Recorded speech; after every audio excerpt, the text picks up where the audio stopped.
commemorate the World Day Against Trafficking in Person. And this year, the theme is Human Trafficking is Organized Crime, End of Exploitation. My name is Macy, and to help us learn more and understand more about this year's theme are a group of people from Takuza. I will allow them to introduce themselves, starting with the person on my immediate right. Welcome and kindly introduce yourself. Thank you very much, Messi. My name is Richard Perry, a youth ambassador from Takuza. My name is Valentine Chanda, a youth ambassador under Takuza too. And I'm Sister Ethel Musaga. I'm a sister of the Holy Cross.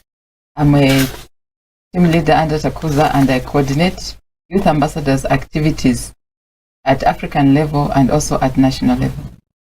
Okay, sister, kindly tell us more about Takuza and what wonderful works it is doing in Zambia. Thank you very much, Messi. And Takuza is a faith-based network, and the aim of Takuza is to combat human trafficking. Our vision as Takuza is to ensure that there's a society where every person is free from exploitation. We also have different values. We have respect human dignity. As the social teachings of the church, every person is made in the image and likeness of God. So as Takuza, as Talita Kum, we ensure that each person's rights are respected and their dignity is also respected. So Takuza, their acronyms, it stands for Talita Kum Zambia. We belong to a bigger network, which is Talita Kum International. This one was established in 2009 by the International Union of Superior Generals, and the mission was to ensure that we end human trafficking. In Zambia, we are involved in different activities. We engage in education, in advocacy, in migration ministry. So we do quite a number of activities. So in different countries, Takuza appears as in different names. So you have Talita Kum Malawi, Talita Kum Botswana, Talita Kum South Africa. For us in Zambia, it is Talita Kum Zambia. Thank you. Okay. So Takuza is in the southern part of Africa. Is it only in the southern part of Africa? It's international. It's everywhere. Oh, okay. Yes, in all the continents, actually, there is Talita Kum representation. But then in Zambia, we call it Takuza because it's Talita Kum Zambia. Oh, okay. So this year we are commemorating the World Day Against Human Trafficking. Vincent, kindly tell us what is human trafficking?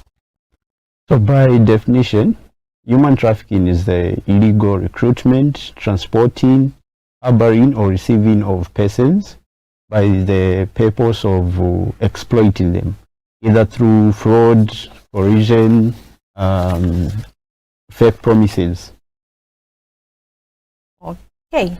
Vincent, sorry, I will go to Richard. What type of human trafficking do we have?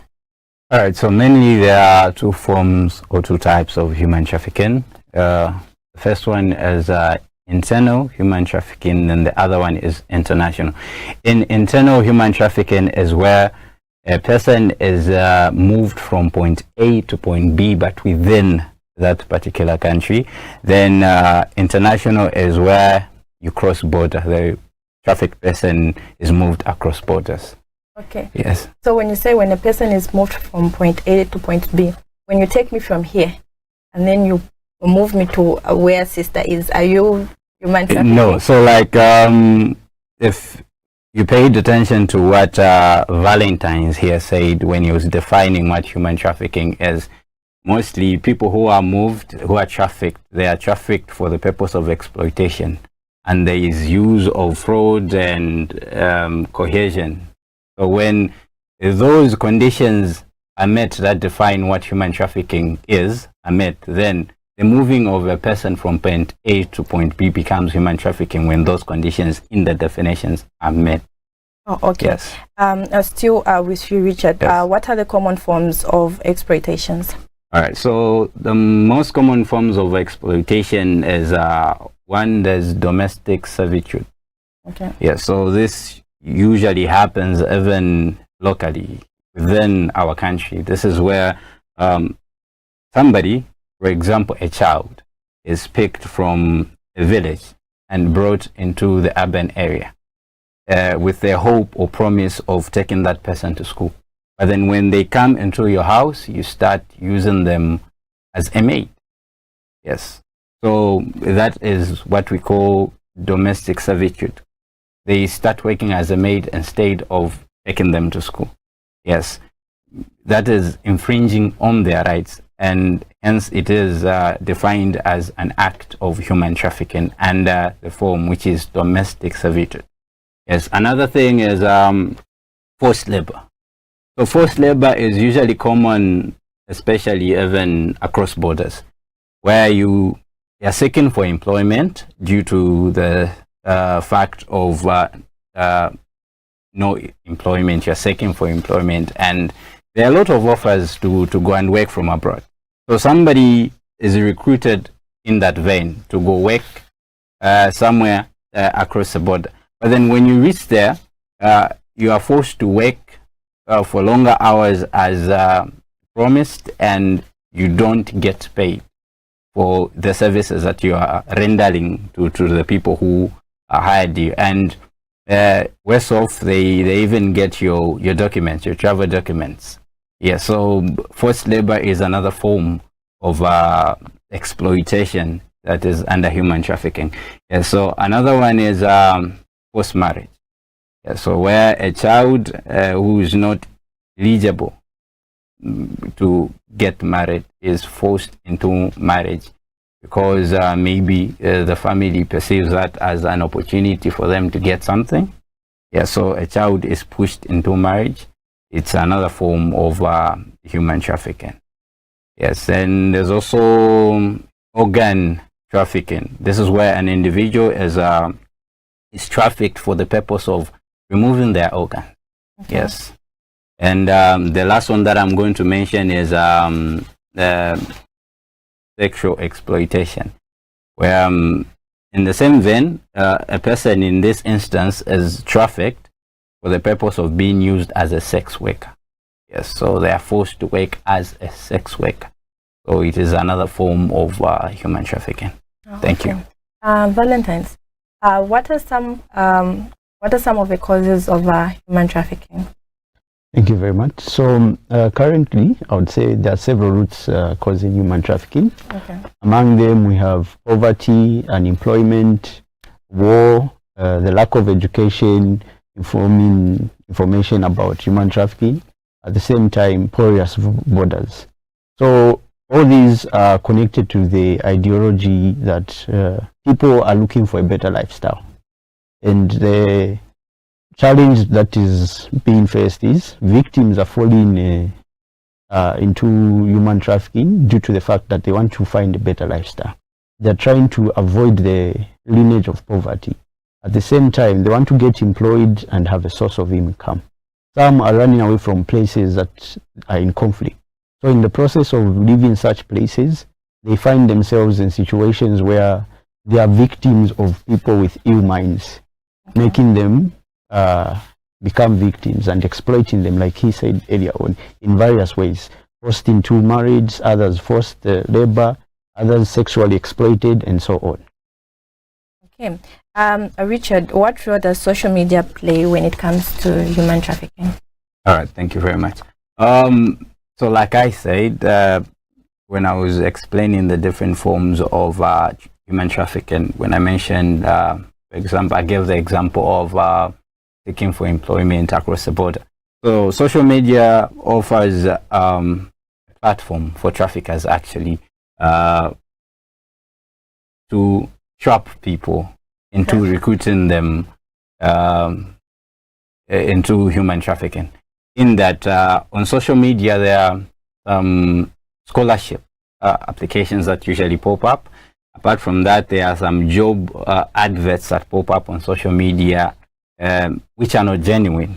Yeah, so they've been used, social media has been used as a tool because nowadays it's a modern world. People use social media more often than not. And because of that, due to, again, different reasons here in our country when it comes to employment, people want to seek greener pastures elsewhere. So they want to connect via social media. And you find to say that a person opens a link, for example, they want to study abroad, Yes. then they are given a scholarship, which is not genuine. But when they reach there, it's a different case. It's a case of human trafficking. So social media is a tool that has been misused by the traffickers to trap people. Yeah, so it is very important for one, when you find these links, to verify to make sure whether what you are signing into is genuine or not. Or because a lot of people have been trapped using the same means. They have been trapped, either job or scholarship or just a gig. Then they are trafficked like that. So it is very important to be vigilant and make sure that before you sign up for such, you find out from relevant places or authorities whether that thing is genuine or not. Thank you. Okay, but okay, let me say, for example, there's this job pop-up that pops up to say maybe there's a job in the UK and then they need these qualifications and the likes. How do I verify that this is genuine? Because obviously the people who will be responding to me, will obviously have people who will be giving feedback and the likes, but then how do I verify that truly this is genuine? These are my own sentiments. If you have such a pop-up on your social media and you want to verify if it's genuine or not, I think for me the first thing that you do, if that company that is hiring isn't common in your country, it's best that, because most international companies, they've got their official website running online. So it is important to verify, to see if, search first of all for the people who are recruiting employees, search if that name really is genuine. You need to search for that. Then do a research before you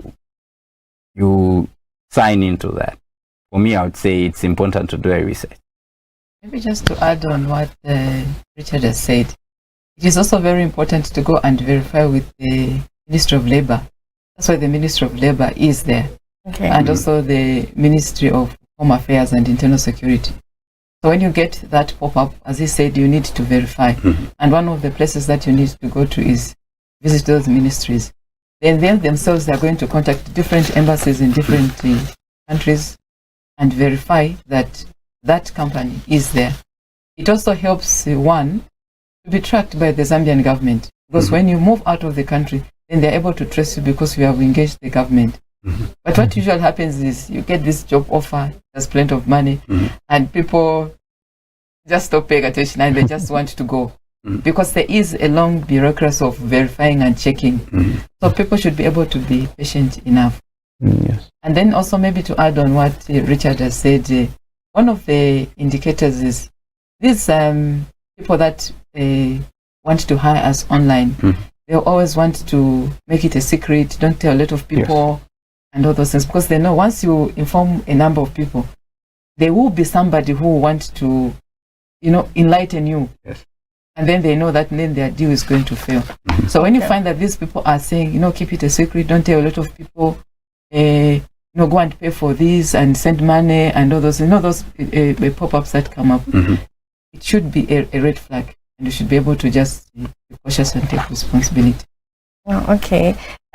So there's some time back, I heard of a story where maybe somebody that I know, and then would be maybe in a different country, and then maybe the traffickers would use that person to try and recruit me and say, no, there's this job opportunity, look at your friend, and maybe my friend would take fancy photos, and I would obviously be motivated and inspired to go there. How do I prevent that? Do I still have to ask people to check if what she's saying is true? Because it's a situation maybe where my friend is in South Africa and she's doing very well, and she tries to tell me, no, there's a job here, look at how I'm living, and they're like, how do I verify that what she's telling me is true? Before I really answer it directly, I would like to mention that the traffickers of these days are our friends. Yes. They are relatives. They are uncles and aunties. They are best friends from school. So all of us really have to be security conscious, and you just need to take responsibility and go through the proper channel. Yes. That would be my take on that one. Okay. So sister, what is the World Day Against Trafficking in Person about? So the World Day Against Human Trafficking in Persons, it was established in 2013 by the UN. Okay. As a way of raising awareness to the world that there is human trafficking happening, and then that people are getting exploited, and then also to send a signal also to the traffickers that what they are doing actually is wrong, and it's a chargeable offense under any country. So that is the day that the 30th of July that we commemorate. So as Takuza also, we join other partners in Zambia, and we are also commemorating this day under the theme human trafficking is organized crime, and we need to end human trafficking. As I mentioned, and my youth ambassadors have mentioned, human trafficking is massive. There are a lot of people that are involved in. That's why the organized crime comes in. There's not only one person who does human trafficking. There's a line of them. So we need also to send a message to whoever is involved that once they are caught, they are going to be charged by the law. So as Takuza, as I mentioned earlier, we join other people in commemorating this day. We are raising awareness through TV, through visitation of different organized communities, and also for different churches, parishes who would like us to go there to go and raise awareness. We are open to it. Our line is running there on the screen. And for this year, we are marching from East Park to Kenneth Kaunda Mall. Those ones who are free to come and participate and join are very welcome to join us. Okay. So the march bus is starting from what time? From 9. Oh, okay. Yes. I saw you want to add something? No, she's already added them. Okay. So sister, how is the Zambian department interpreting this year's theme for commemorating of the World Day Against Human Trafficking in Persons? So as I mentioned earlier, Takuza is interpreting it as there are a lot of people that are involved. Oh, okay. In the crime of human trafficking.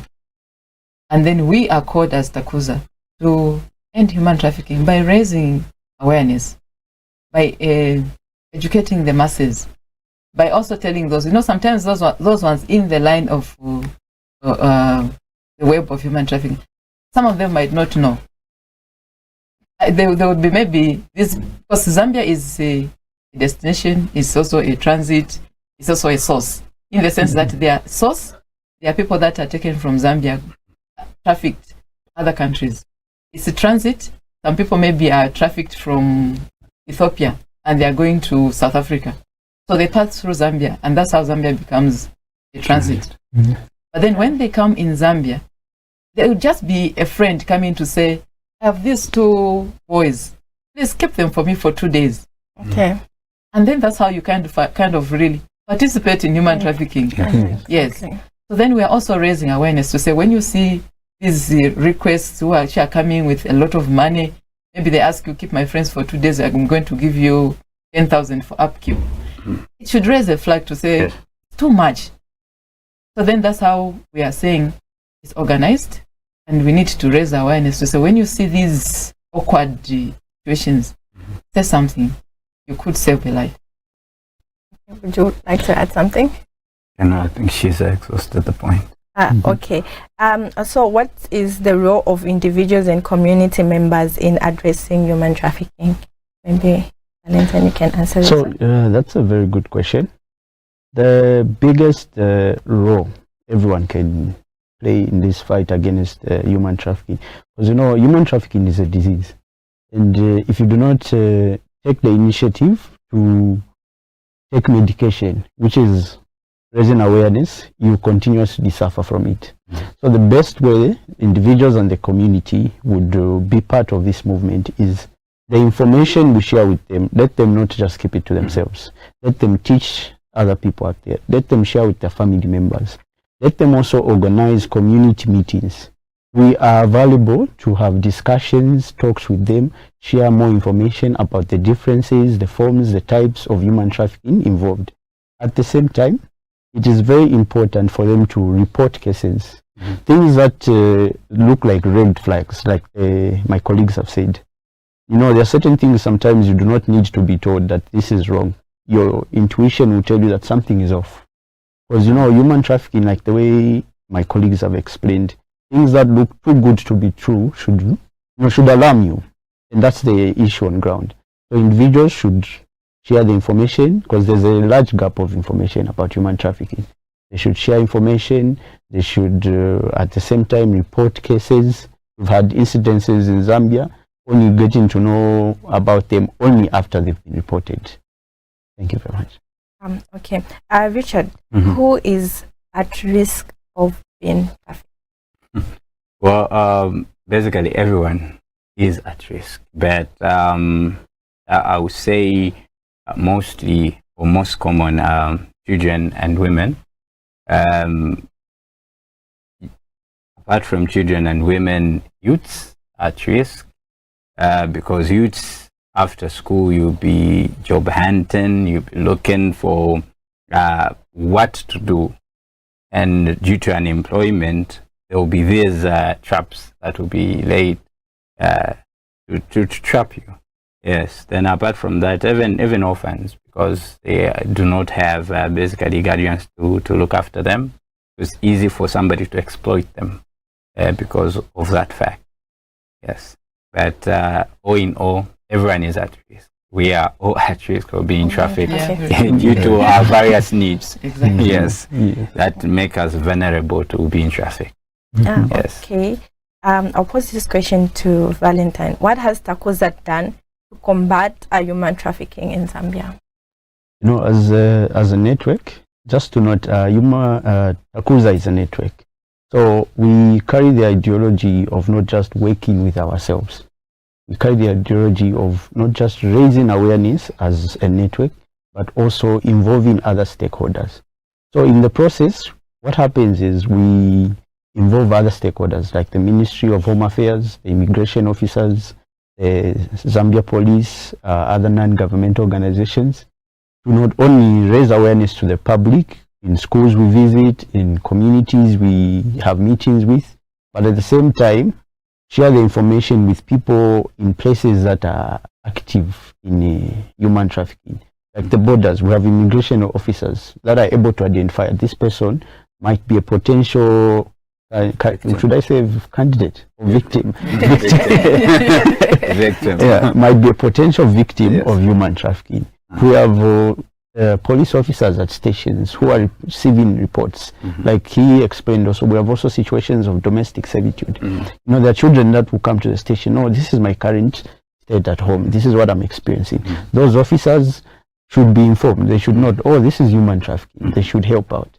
Non-government organizations help in different ways, funding, counseling programs to help the victims that we come across, you know, to make them to bring them back to themselves, because you know, after having such an encounter, you get psychologically affected. So our stakeholders and the network itself will provide various services to help, not just raising awareness like the way we are doing through our program today, but also have one-to-one interactions with people. What is happening on ground? How can we go about it, and so on. Okay, sister, would you like to add? Yeah, I would like to add. She was eager. Just a few points to add there on what Takuza is doing. We are also training frontline officers, like what you said, the people from immigration. We train police officers, and we train the youths. And as he has rightfully put it, we believe human trafficking cannot be dealt by only one network. Everyone has to come on board. So we offer the training, and anyone who would like to be trained. We don't train individuals, we train as a group. Yes. Okay. They can get in touch with us through the lines that are on the screen. And also what we are doing as Takuza is we are also looking out for migrants. Okay. You know, when there's a war in a country, political instabilities, as Valentine mentioned earlier on, people move around. Some of the migrants, they find themselves in our country, and they're actually prone to be picked by anybody because they're trying to find a living. So as Takuza also, we are involved in looking out for migrants, profiling them, and just helping them to be able to be repatriated back to their country, and just make sure that they are safe. And also in the different dioceses, especially in Zambia, there's always a focal point. One of the sisters there is involved in raising awareness through different ways that Valentine has mentioned.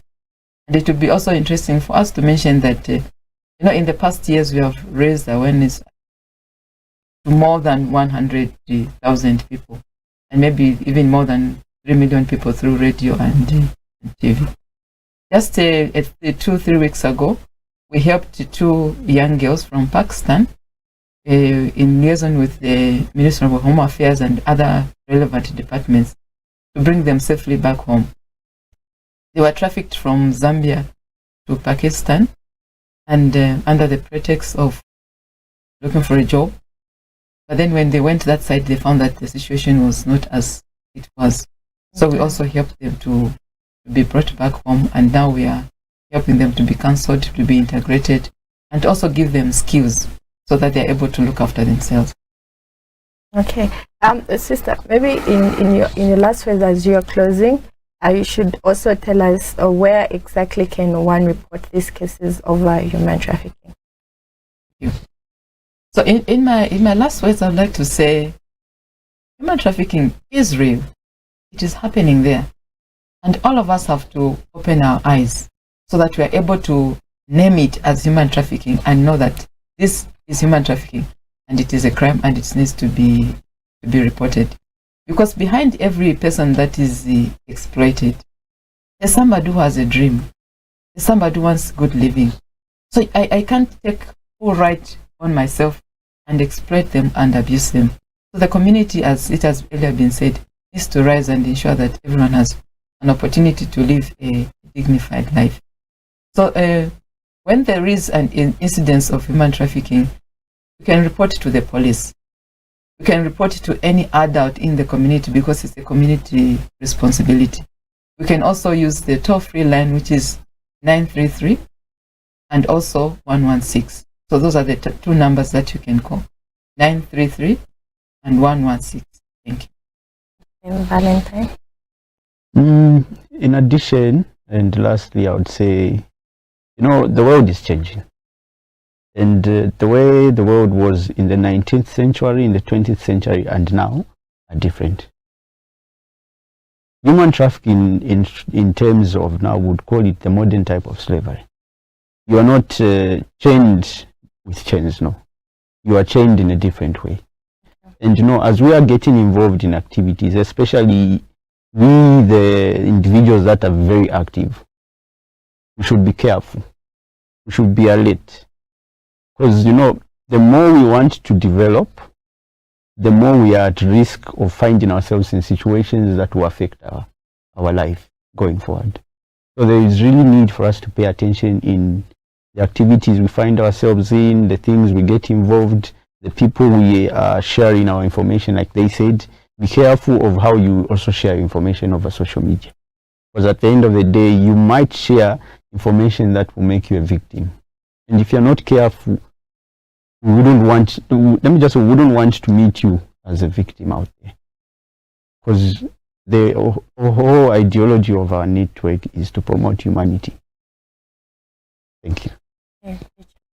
All right, thank you. I think pretty much everything has been said, but just my last sentiments, I would love to quote from one of our friend, the youth ambassador. There's a slogan that he coined, which is to say, if you are not a victim of human trafficking, you are the helper.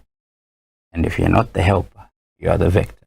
So what it means is that it is a responsibility for each one of us to sensitize our friends, our families. When you see anything amiss, it's your job to do something about it, to speak out. Yes, thank you.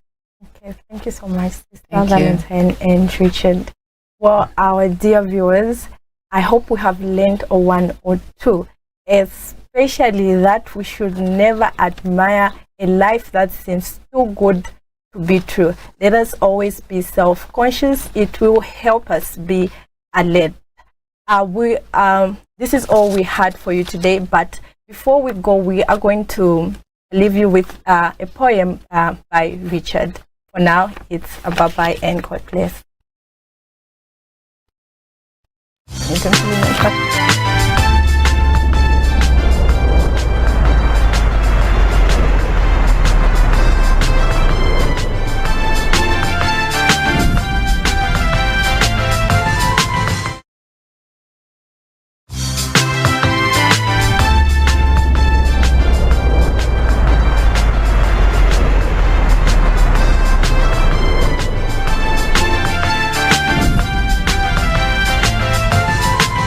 They stitched price tags into the skin of innocence, barcoded her laughter, and sewed her smile in shadows where neon signs blinked open.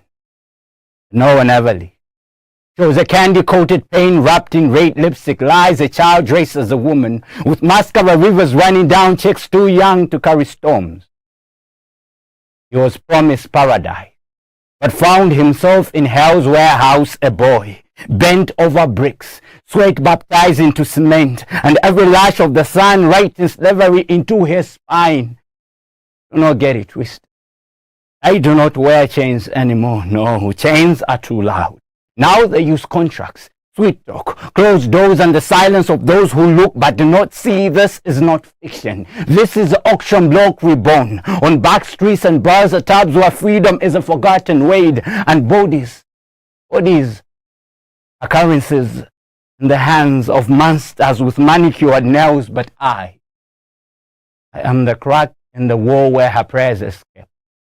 I am the scream he swallowed the day his name was erased. I am the voice in the throat of every silent soul that you dares to speak again. And henceforth, no more pretty metaphors, no more delicate poems. This is a war cry, a flare in the night, a voice for every child who never learned how to dream because dreams were trafficked before they could even fall asleep. And when I say he is not for sale, it is not a slogan.